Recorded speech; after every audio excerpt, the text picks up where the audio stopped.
Hi, and welcome to my YouTube channel. So, today I decided to talk about YouTube's psychological effects on our generation, the people, the creators, and everyone involved on the YouTube platform. YouTube is such an incredible tool. It can be used as a platform to just entertain yourselves. It can be used as a platform to learn. It is a search engine after all.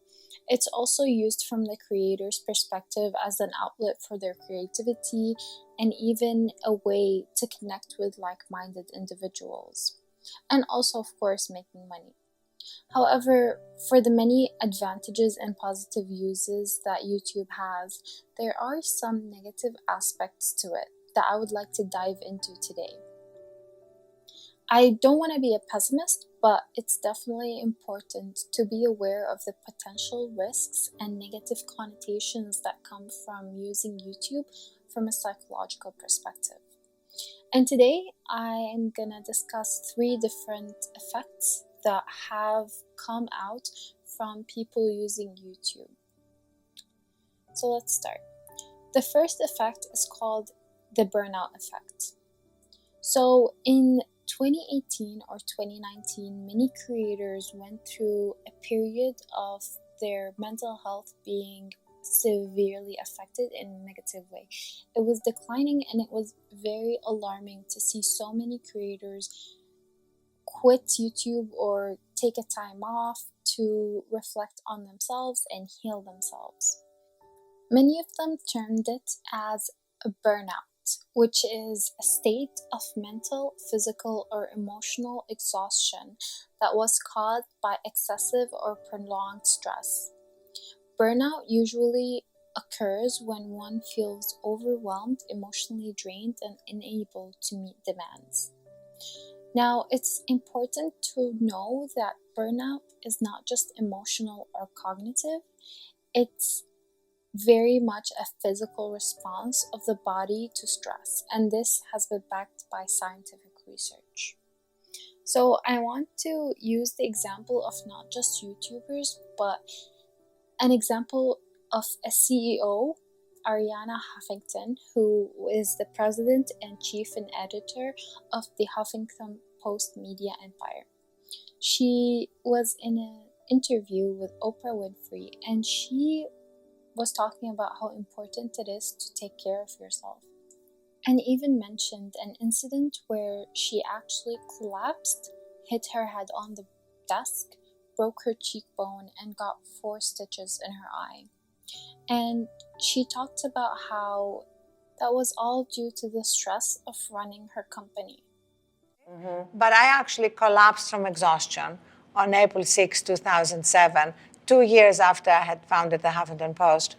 I hit my head on my desk, broke my cheekbone, got 4 stitches on my right eye. I was very lucky I didn't lose my eye. Didn't you went unconscious and then woke up and you were in your own pool of blood? Yes. I was asking myself, is this success?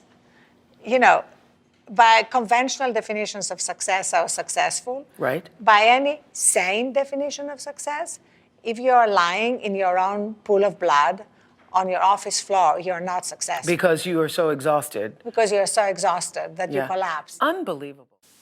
So when we look at this, we sort of see a resemblance between Miss Huffington's incident and people like Elle Mills, Philip DeFranco, and PewDiePie, who each decided to take breaks from YouTube.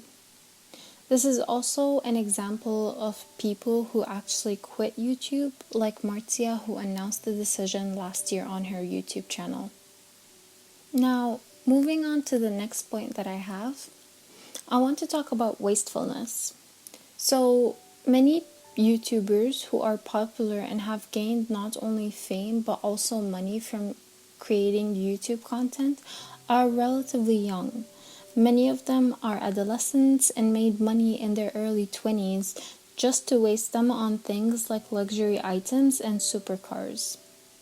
Taking a look at creators like Jake Paul, Tana Mojo, and Rice Gum, all of these people made an unholy amount of money within just a short amount of time, And they got it at such an age that is way too young to be considered a responsible or a wise age to have that much money in their hands. Now, these people are flexing on their young audience, and that's fine. They can buy everything that they want with the money that they made. But the problem with wastefulness is not what they're buying, instead, it's what they're promoting. Like I said, their audience is largely made up of children and teenagers who are extremely impressionable and look up to them for guidance.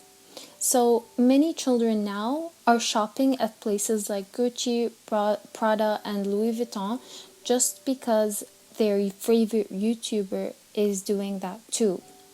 This lifestyle teaches wastefulness and irresponsibility.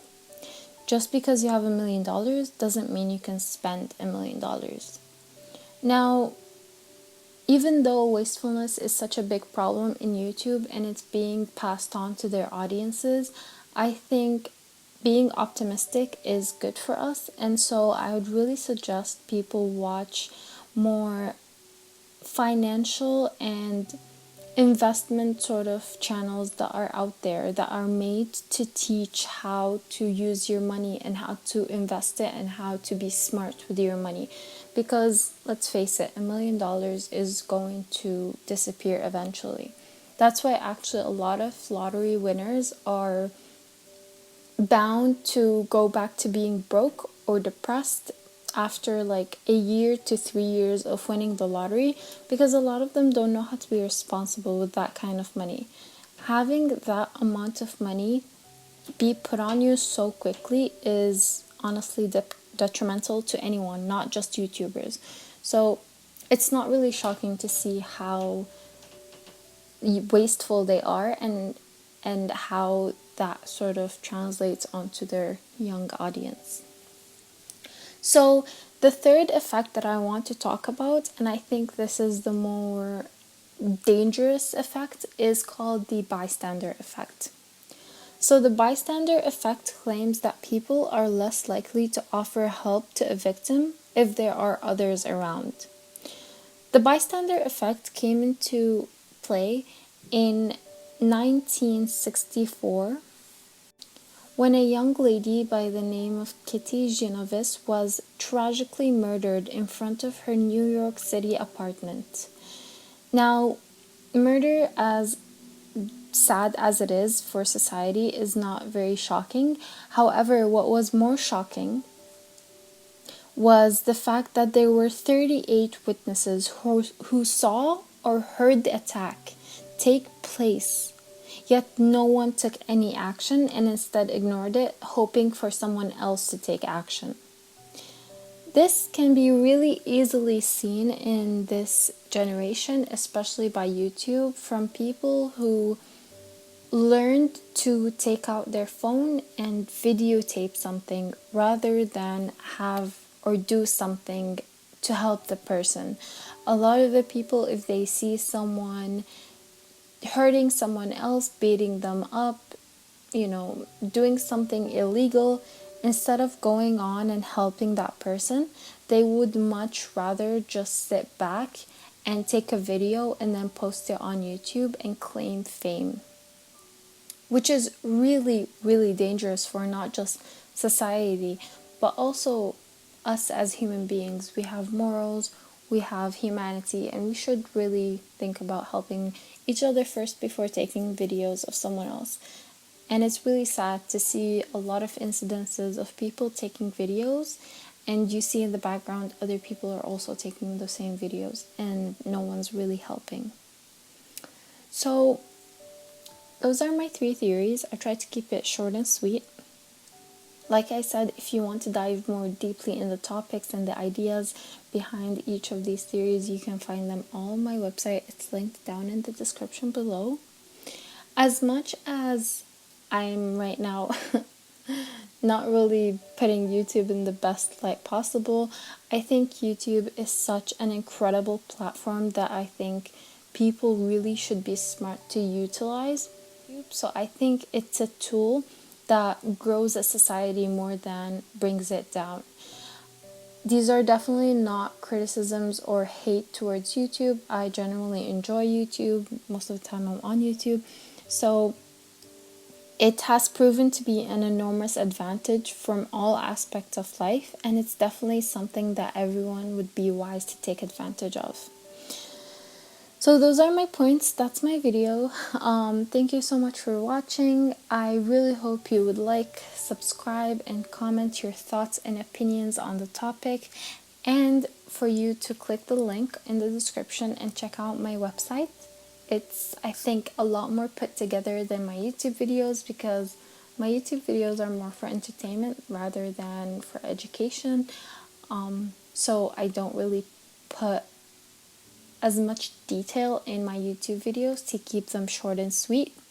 But definitely try and check out the links if you're interested. Again, thank you for watching, and I hope to see you next time. Take care.